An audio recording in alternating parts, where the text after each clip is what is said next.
Buongiorno, Vario Stick here. Welcome to the second part of the review of the Kawasaki 650 GT. This particular part will focus on the luggage. That's the top box, the two panniers, how easy they are to get on and off the bike, and exactly what you can put in that rear top box, especially if you and your pillion decide to pop in somewhere for a drink or a coffee. Where do you put your helmets? So we'll have a look at that. We'll also talk about rear comfort for the pillion. I've been asked about that. I've probed Mrs. Stick over the back seat of the bike. I've also asked her whether it is particularly comfortable, so we'll get to talk about that at the end of this video, as well as talk about some servicing costs as well. I know that varies depending greatly on the suppliers, where you are in the world of course, and whether you do some of the servicing yourself, like a simple oil change. So we'll cover that at the end of this video, and then probably in episode 3, the final part, we'll do a final roundup and a ride out on the bike itself. So enjoy this second part of the Kawasaki Versys 650 GT review: luggage and comfort, seat height and various other bits and bobs.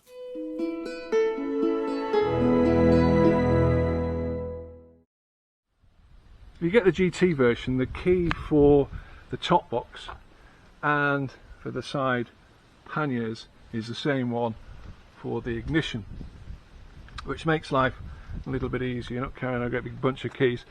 This top box is really good quality, as you'd expect from a manufacturer.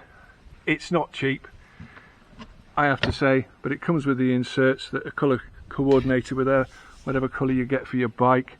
This one's obviously candy lime green, but it's good quality, it's good strong stuff. You can get a couple of full face helmets in here, so it's nice and big, you know, it sits nicely in the back of the bike. Quite often I'll just run with the top box, not the panniers. You can go do a bit of shopping or go out for the day. You've got plenty of room in there. You've even got these cargo straps to help the thing stay in one piece, whatever's inside of it. So that just locks down there, nice and simple. Just click that shut and away you go. To open it, key in there, just press that. Easy. To get the thing off the bike, we'll do that in a minute. We'll strip it down. That you just press that and that clicks off. Nice and simple.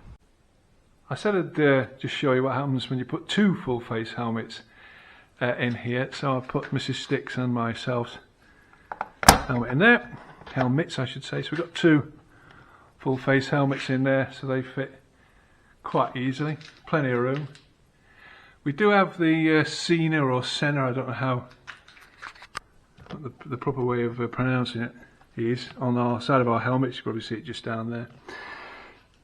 So you might have to take that little Bluetooth unit off. It's surprising really how much extra space those little Senna units take up. But you can see from there, there's plenty of space for two full face helmets. So if you go somewhere, decide you're going to pop in for a wee drink or a coffee, they fit very nicely in your lockable top box. So they're little Senna units that fit on the side. As I say, curiously enough, if you have both of them on, sometimes you have to jiggle the helmets to get them in to that big top box, but certainly if you just pop these off, and then take a second just to pop that off, put it inside your helmet, then everything will fit in that top box. Or you can get one helmet in a pannier very easily indeed. If anybody wants any info on those Senna units, I got mine from Helmet City. They're quite expensive, but boy are they really good bits of kit. So far as the panniers are concerned, just put the same key in there and get the damn thing in. Swap hands, unlock, pull that, and it opens up for you. Now, I prefer the panniers that you can load from the top, because it saves you having to do that and everything falling out, but they are alright. Again, you've got your little cargo straps in here, and you've got a bag, Kawasaki branded bag there, that you can take into the shop, do your shopping, bring that back, stick it behind the straps, just push this back together. Simple as pie really, really easy to use. Same on the other side. You need to lock everything to take it out. Take the key out, that is. Put that back in there. Just release that. Again, you get your bag in there, nice Kawasaki branded bag, and your cargo straps, as I call them, and that just then locks up, nice and simple, nice and easy to do. To take it off, there's a little lever here, probably see that. Just bring that up to red. You can only do this, by the way, if it's locked. You can't just take that so some scally can't come along and nick your panniers. You've got to unlock it, you've got to have the key off there. And the good thing with this, that just comes off really easy. The good thing then is you're left with these mounting points, 2 mounting points. Now the good thing about this is you don't have all that scaffolding hanging down on the side of your bike spoiling the look, and you don't need to buy anything extra. These are part of, as you can see, the structure of the bike. So you just pop your panniers back on there, just pop them in there, slide it forward, clunk, lock it up, and you're away. So a nice, easy, nice, neat system. And these are your panniers separate. So this is what the bike looks like stripped down. The still got the carrier on there, of course, for the top box. But the panniers off, looks a lot cleaner. I mean, the panniers and the top box are excellent. I have used them, but my worry is they are big. They carry a lot of gear, and you fill them up at the supermarket, or if you're going touring, then you sit somebody on the back of this bike.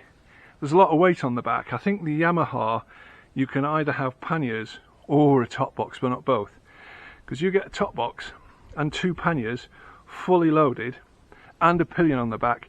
You're going to take weight off this front wheel, and that could start off a bit of tank slapping if you haven't got enough downforce on the front wheel. Personally speaking, I either put stuff in the panniers or put stuff in the top box. I don't do both for that very reason. It is a bit of a concern, but they are there, and they are there to use. One other thing about the Versys and the panniers is quite useful actually, and it's this. The exhaust system is twisted and mounted underneath the bike. So your right hand pannier doesn't need to be any different in size than the left hand pannier, because it's not accommodating any exhaust that sticks out. So both your panniers are the same size. You're not wasting any space. I think that's a really neat idea. The downside of that, of course, is your exhaust is underneath the bike, and there's no way that you're going to fit a centre stand on that. Dale, you're a nuisance. There's no way you're going to fit a centre stand on that. I have seen advertised complete new sets from the headers right around the bike that have got a little stubby exhaust that sticks out to one side.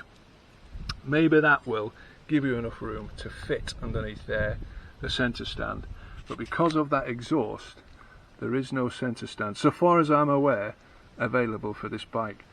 The upshot, of course, is there's nothing here to burn your legs, and the right hand pannier is exactly the same size as the left hand pannier. So what we got at the front here looks good. I think it's a tremendous looking bike. I'll come on to the reasons why I bought it a little bit later on. But the windscreen is adjustable. You've got these nuts that you can just undo. You can't do this on the fly, not without risking your life anyway. Just undo those and spin them off a little bit, and then that slides up and down depending on what you want to do, and then you can just tighten the nuts up again accordingly. So nice and simple. You don't need any tools, but you can't do it on the fly. The windscreen itself is okay. I don't do any touring. I don't go out in bad weather. I don't have to commute to work every day, so I can limit when I go out and for how long. You do get buffeting on the top of your helmet, but as I say, for what I do and the length of time I go out, if I go out for 2 or 3 hours, it's okay. You can buy a lot of jivvy aftermarket screens. You can also buy a top deflector, that kind of strip that sits on top of there that just deflects the air up. If you're going to go and do a lot of touring, I would strongly recommend that you have a look at a wind deflector or an aftermarket screen, because that one's not perfect, but it's okay. If you buy a slightly older one, as I say, this is a 2018 bike, they really haven't changed an awful lot. The bike itself is exactly the same, it has been for a few years. What they do change every year, Kawasaki, is the paint colour. I like this, it's the candy lime green Versys paint colour. It's slightly different now. I'll put a little side-by-side comparison window up. But you can buy this in all kinds of colours. Black, this candy lime green, white, like a horrible camo green that I don't like really. You could even buy an orange one if you go back a few years, which I think looks really smart. I wish they'd bring the orange one back. So fairly standard kind of colours, but as I'm sure you'll agree, a great looking bike. And it looks great without the panniers and top box. That's the Kawasaki Versys 650 GT. Okay, so that concludes our walk around bits on the Kawasaki Versys 650 GT. I hope you found those useful. We're not going to be doing the ride out today, as you might hear in the background. It is a bit thundery, so I think we'll leave that for another day. I do have here, though, some notes on what I like and dislike about the bike, and there's not really much I dislike, to be honest. I've got my notes here. First one is there's no centre stand available for it because of the exhaust underneath the bike that we saw on the little video there. There's no centre stand, so you're going to have a paddock stand, which at the end of the day is not a major problem. It's just an extra expense, of course. And if you do have a problem out on the road, you can't take your paddock stand with you to repair the chain or whatever. So you've got to bear that one in mind. The flip side of that is you've no exhaust sticking out at the back or at the side of the bike. So your panniers are equal size and therefore equal weights if you go touring. There's the high seat, 840 mils. There's lots of bikes with higher seats than that, you know, but if you're going to buy something like a Honda Africa Twin, then you expect the seat to be high. If you want a commuter bike or a Sunday afternoon bike and you end up going and buying something like a Versys, you might be surprised. So just bear that one in mind. I'm 5'11" with a 31-inch inseam, so I'm on the balls of my feet. If you're any less than that, you need to go and have a test ride of this bike and do a few uphill starts, a few downhill stops. Make sure that you're safe, particularly if you're carrying a pillion passenger, as I quite often do, so be careful of that. We tested a few bikes, or looked at a few bikes in this range. The Honda NC 750X was probably the lowest of them. The Yamaha MT-07 Tracer, that was a good bike. A bit of a hooligan bike, didn't really like the looks of it. We looked very closely at the Suzuki V-Strom, the 650 V-Strom, but I think the Kawasaki in the end, I just like those twin headlights at the front. The seat felt a little bit narrower, so I could get more of my feet on the ground. That might have just been the way I was sat on the seat on that particular day, I don't know. But it just felt a little bit more comfortable, a little bit more planted, and it looks great. I think it looks really, really good, especially with those twin headlights on the front. It carries its weight a little bit high, much as you'd expect really. It's not the end of the day, you just need to be aware of that one and you soon get used to it. The screen, if you're going touring or you need a lot of protection because you are commuting to and from work every day, then the screen is not great, but there's loads and loads of aftermarket bits of kit available.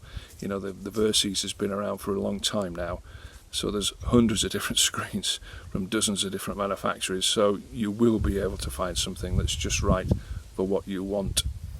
The weight of the bike, 206 kilos wet. It's not the lightest bike in the world, given that it's quite tall, so please bear that one in mind. Not a particularly long list, was it really? The good points, great build quality, the paint's great, the way the bike's screwed together, fantastic, solid piece of kit.